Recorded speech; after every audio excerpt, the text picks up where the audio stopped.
pleasure to introduce our next speaker, Dr. Aaron Meng. Dr. Meng is a consultant psychiatrist at the Feng General Hospital. He obtained his medical degree from the National University of Singapore, and he obtained his postgraduate psychiatry qualification with the Royal College of Psychiatrists, United Kingdom, and was accredited as a specialist by the Specialist Accreditation Board in 2018. Dr. Meng has a special interest in youth mental health. Let's welcome him to present on the topic of mind games, maintaining mental wellness in the pursuit of gaming excellence. Dr. Meng, please. Thank you, Joshua. I'm so sorry. I'm having a bit of difficulties opening my slides. Please give me a while.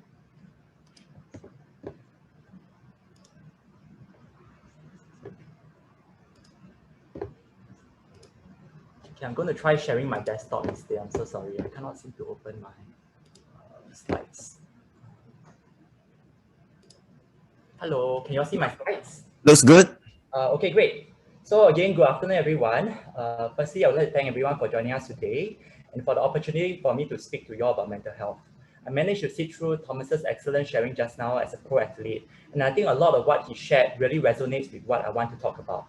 So as a psychiatrist, my job really is to see patients with mental health conditions in the hospital setting.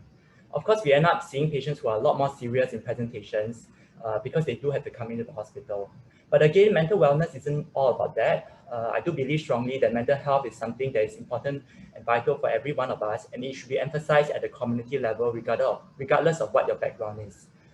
Fortunately, I think youth mental health has gained some traction in recent months.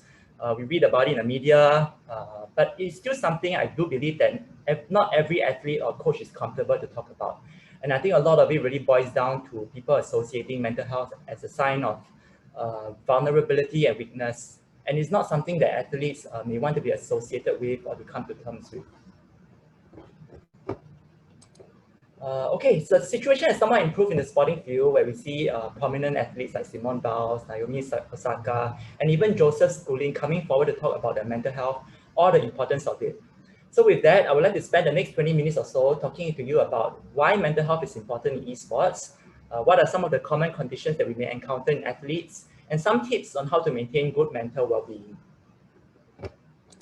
Okay, firstly, let's look at the importance of mental health in esports. But to help to understand the importance of mental health, we must first start by understanding what constitutes our mental health. So what is mental health? Mental health affects how we feel, we think, and we act. It impacts our day-to-day living experiences and function. It has a biological, psychological, and social component. The biological component of mental health really is about the brain. So our brain has many different parts which control different aspects of how we think and we act. And these parts actually communicate with each other through brain chemicals, and they follow certain pathways and circuits. The psychological aspects of mental health would be something that is more on the abstract side when we consider our overall mental health.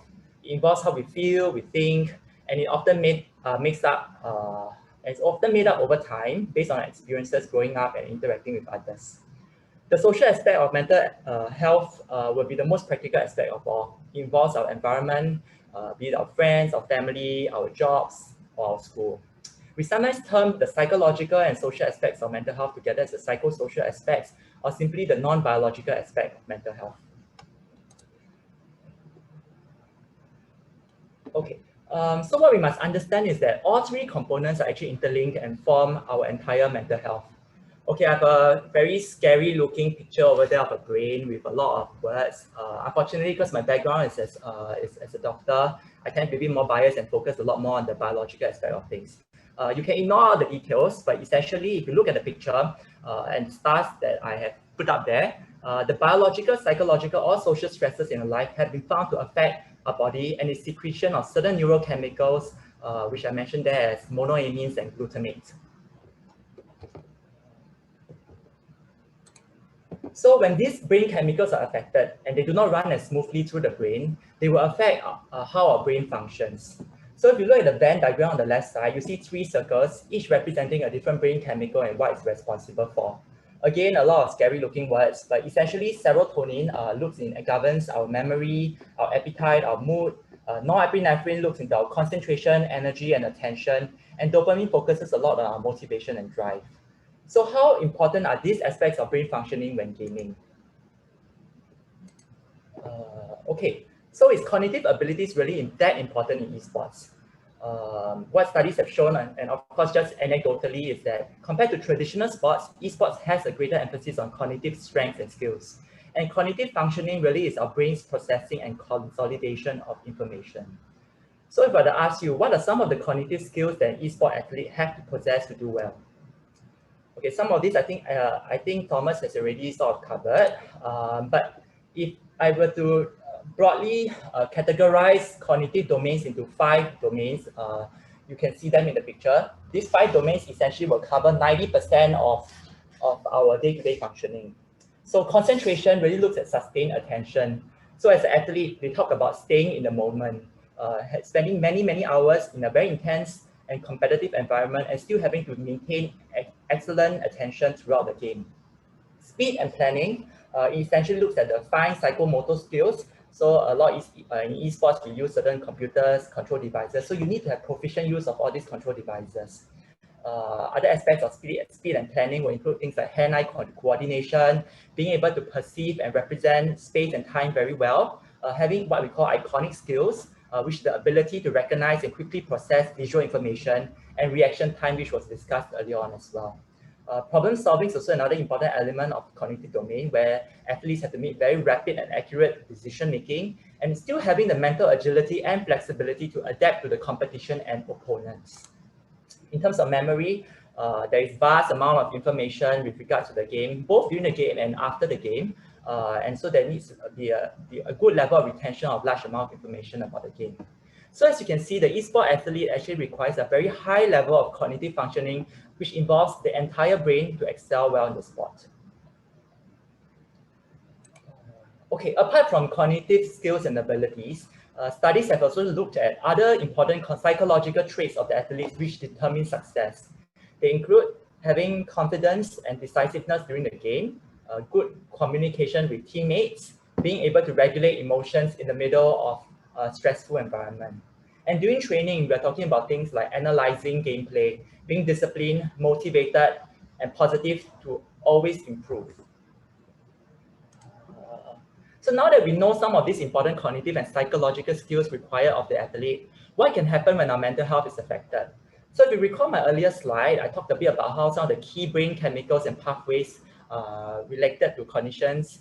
And when these elements are compromised, athletes may actually result in the following. So things like poorer concentration, poorer memory, slower processing speed, which affects their reaction time and their psychomotor function and coordination. Impacts of judgment during the gameplay itself, poorer frustration tolerance, which can actually result in more impulsive decision-making or very poor regulation of the emotion. And that in itself will have an indirect impact of communication, especially for team-based sports, affecting team play and morale. And to add on to that, disruptions of mental health can further affect the athlete after an important competition, where things like sleep, appetite, energy levels, and drive are affected, and they are less motivated to improve, resulting in even further poorer performance. So all this can actually form a very vicious cycle and snowball effect, affecting the athlete's personal confidence. So if you look at the diagram on the right, the athlete may be concerned about how others may perceive him or her, resulting in fears of losing support from organizations or fans. And this in itself can actually worsen a subsequent game performance and form a downward spiral for the athlete. So to summarize up to this point, again, I want to re-emphasize that a successful esports athlete actually requires very strong cognitive and psychological skills. Our mental health comprises of the 3 components: biological, psychological, and social components. And impact to any of these 3 components can really affect our mental health and disrupt brain chemicals and pathway that impacts game performance and success of athlete. So with that, we ask ourselves, is the esports athlete really more vulnerable to mental health issues compared to an average person or to a physical sport athlete? Okay, this is a difficult question to answer, as mental health is very much unique to the individual and to each individual's personal experience. However, what we can be certain that is that a lot can be demanded of the athlete, which actually makes this athlete vulnerable to mental health issues. So to understand the mental health of the esports athlete, we really need to look and to know who he or she really is. So over here, I have a picture of the top 10 earners of esports in 2020. Unfortunately, I think due to the COVID and the cancellation of TI, which is the very large international Dota competition with their multi-million dollar prize pool, Dota athletes no longer dominate at least as of 2020, and we have athletes from other game genres.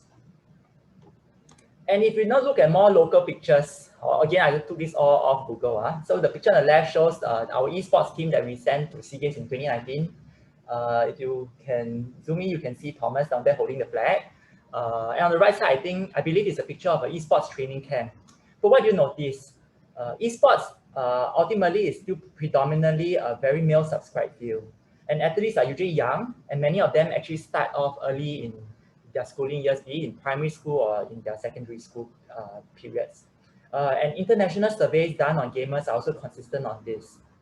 So people usually ask, why is it such a male-dominated sport and all? So apart from cultural and social factors, some of the other hypotheses that people have come up with of why males may prefer gaming than women actually goes down to things like how in gaming, it appeals to the innate instincts of men who were born to be hunters, conquerors of land, and driven by the need for dominance. So these themes are very much prevalent in games and may actually attract more of men to males to play. Okay, by and large, we can acknowledge that in the current gaming field, most professional athletes or aspiring athletes, as I mentioned earlier, are actually males. So during these formative years, not only do they have to deal with their own expectations of gaming, they also have to deal and handle other social aspects of their life. So Thomas did talk a bit about his own life story, where we have to consider things like school, career paths, national service, and parents who may have other priorities or expectations that differ from the athletes themselves. Also at this age, we are talking about young youths who are actually forming their sense of identity. So they are learning, they're exploring, interacting with the world.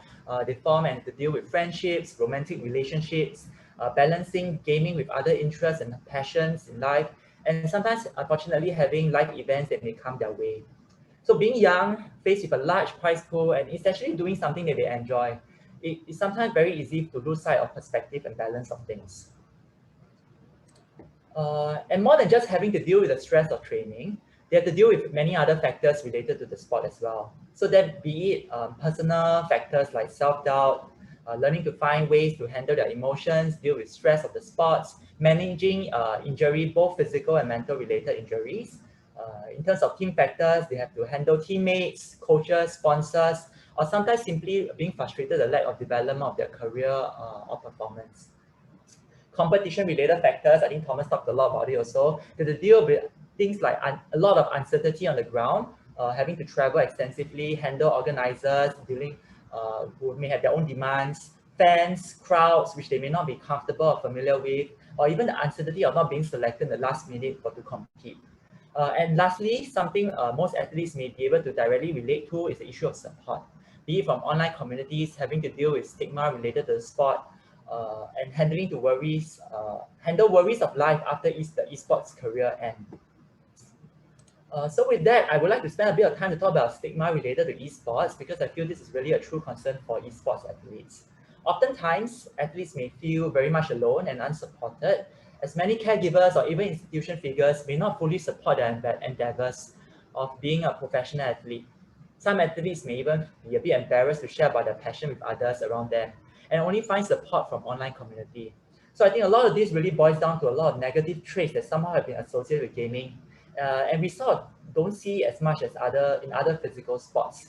So if we look at 3 of the pictures I put up there, so some of the stigma, unfortunately, that are depicted in the pictures could be things like gaming is linked to things like obesity, social isolation, poor academic grades, very poor sleep, addiction, unhealthy gaming behavior, aggressive behavior, or other conduct disturbances. Ultimately, these negative criticisms is not helpful for the athlete. And if anything, it only reduces the athlete's performance and may result in further distancing from loved ones and other important life figures outside of the gaming world. So the other thing I want to talk about, of course, is related to another area which athletes are often concerned about, which is regards to the longevity or the permanence of their career. So studies have shown that actually the average career of an athlete is not really long. So up to 1 out of 5 who professional athletes actually don't only 1 out of 5 actually do carry on after 2 years.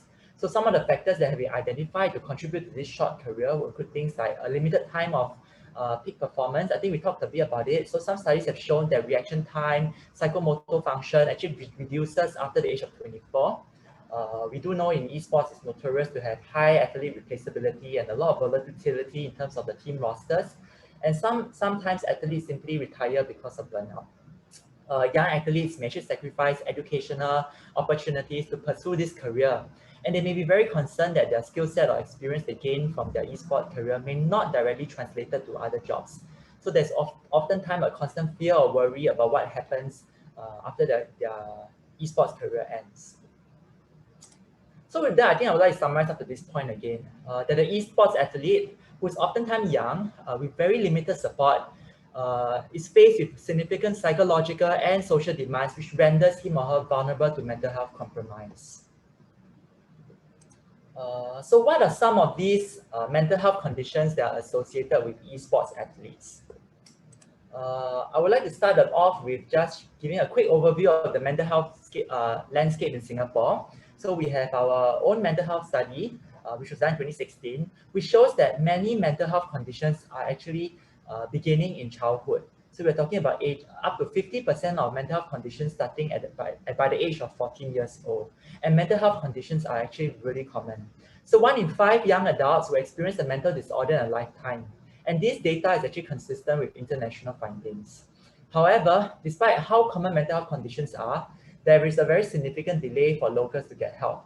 So if you look at the diagram on the right, I know it's a bit small, but essentially it shows the 2010 and versus the 2016 mental health study. And in certain conditions such as obsessive compulsive disorder or OCD, we have locals taking up to 11 years before they seek treatment.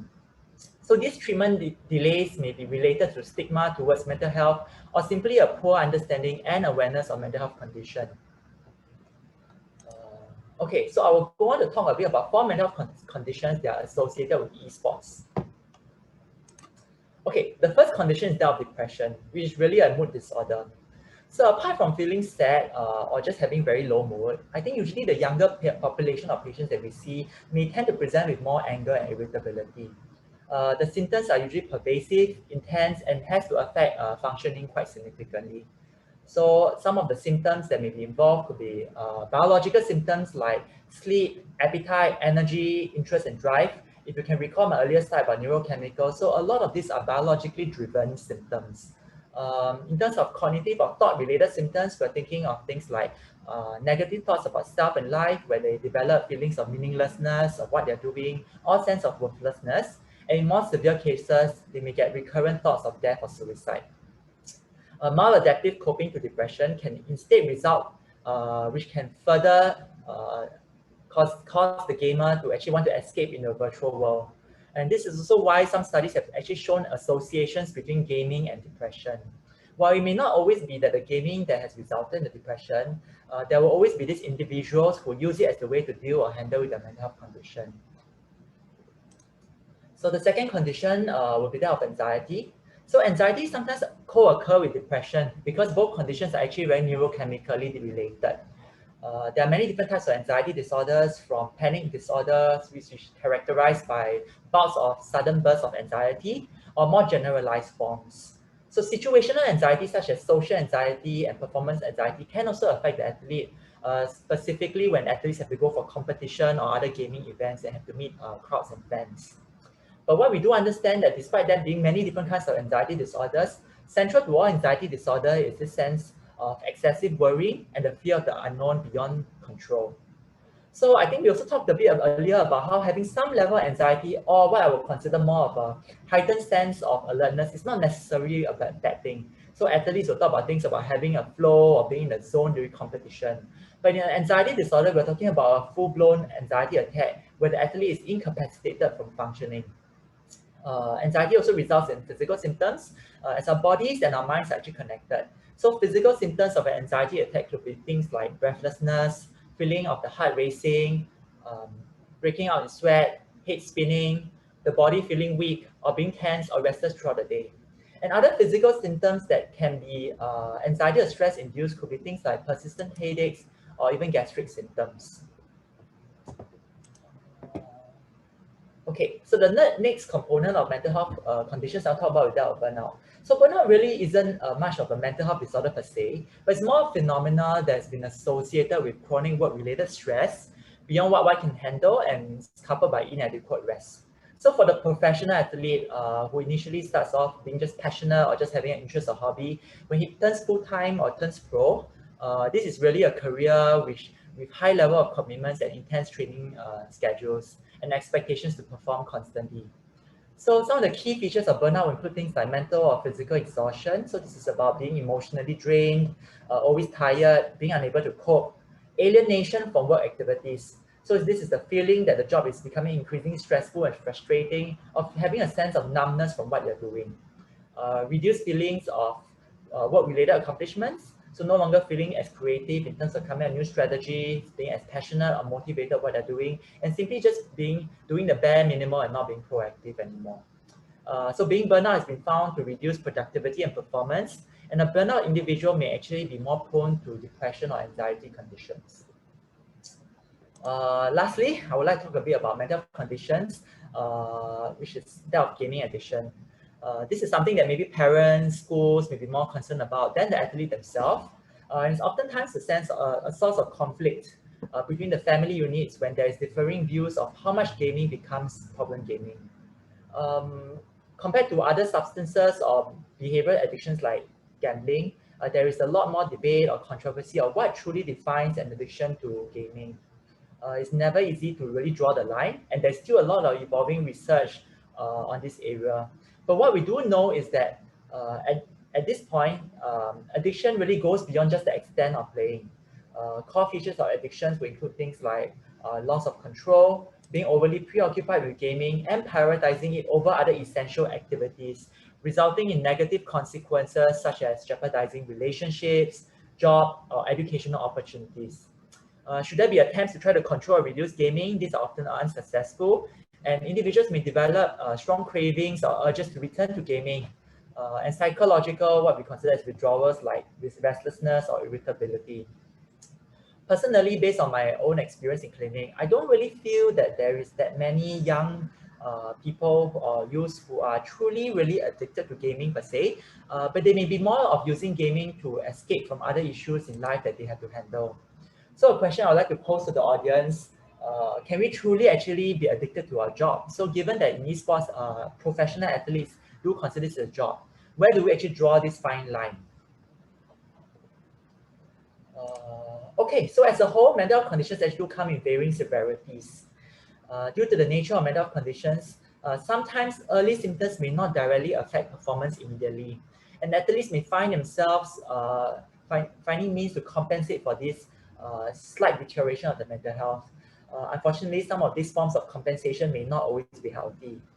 So for the athlete, career success really is very much performance driven, and there's the constant pressures of sponsors, organizations, and teammates to constantly perform. So severe mental health issues, if we were to lead to that state, really can result in longer rest periods, lowering of the active playing time of the athletes, already reasonably short career, and in worst case, actually resulting in athletes having to drop out prematurely. As such, early identification, prevention will always be better than cure. Okay, for the last segment of my sharing, we'll talk a bit about what we can do to stay on top of our mental well-being. So as a player, I think start by being really conscious of your daily mental state and learn to prioritize your mental health. Learn to reflect constantly on what motivates and drives you in your career, and whether you have a good sense of control and direction of what is headed. Remember I mentioned earlier about losing sense of control and how gaming can become a form of escape or become a form of addiction. So having a sense of control and knowing where and what is driving or motivating you is really very important. Plan for regular sleep and meal times. I believe our last speaker will talk a bit more about that. Do remember that the main tool of your sport is really your body, and you want to ensure that it's running most efficiently. Be careful of developing very unhealthy coping to deal with demands of the sport. So Thomas talked a lot about Red Bull. So example, excessive caffeine use can actually result in some form of caffeine-related addiction and other problems associated with it. Learn to create a schedule, set short-term and long-term goals, that pushes you but still have to be realistic. While we need to learn to stick and commit to schedules. I think sometimes it's so important for us to be flexible and go back to the drawing board if you find yourself really just burning out. Having a life outside of your career endeavor is also very key. So develop hobbies, interests outside of esports, having designated breaks and time away from all forms of electronics is also important. So something beyond the scope of my today's talk, I really urge that athletes do develop some kind of self-help by going out online or YouTube, where there's a lot of materials available to learn relaxation techniques, deep breathing techniques, which you can practice regularly and help you prepare for important competitions as well. As a parent, okay, this is probably, or caregiver, this is probably the most tricky aspect, as it really depends on many dynamic factors such as age, the involvement of the parent, expectations of the parents, and priorities. So many athletes are actually growing and forming their own sense of identity given their age, being in the adolescent and youth, young adult period. So they may not like being entirely dictated by the parents. So for parents or caregiver being overly controlling, we do find that actually generally it reduces in effectiveness with age. In fact, coaches and mentors may also notice this trend as well. What we have actually found is that what is most useful is to learn to have open and honest communication with the athletes. Sometimes this may mean actually compromising to a certain extent and working together to realign goals, learning to listen and to understand their needs, interests, and passion. Learn to show encouragement and interest in what they're doing. So as a parent or a caregiver, we feel that there's a lot of resistance from the youth when you try to approach or get close to him or her. Perhaps it's about stepping back and just being emotionally available. You will never know at which point they may actually require or need you and come forward to you instead. As a team organization, teammates need to watch out for one another. Mentors, especially if they're older, really need to guide and inspire the younger athletes. So help athletes to set realistic goals. They're in line with what they really want. Promote healthy competition amongst teammates. Provide positive reinforcement for good performance. Rewards have to be transparent and fair. And invest in resilience building, team building, stress management with a sports psychologist. Lastly, for healthcare professionals out there, be an advocate for good mental health. Always consider the client or the patient as a whole, not just a body part. Sometimes athletes who repeatedly present themselves at a clinic and is otherwise physically healthy might suggest some underlying unmet needs, which result in their recurrent presentation. Always remember there's the mind-body connection. Psychological and mental stress can actually manifest with physical symptoms that might be worth evaluating or probing for. It does not always have to take a very long amount of time to check in with how the athlete is feeling about the sport he's in, his worries, his stress, and how is he dealing or handling them. I do strongly believe that if you display genuine concern and empathy for the athlete, they may actually start to trust you and take a first step to get some form of help. Okay, this will be my last slide. I hope I have shed some light about the importance of mental health in esports. The mental demands of an esport athlete is really high and they may be prone to mental health conditions such as depression, anxiety, and burnout. So prevention is always better than cure. So always take care of your mental health. Okay, I come to end my presentation. Thank you very much.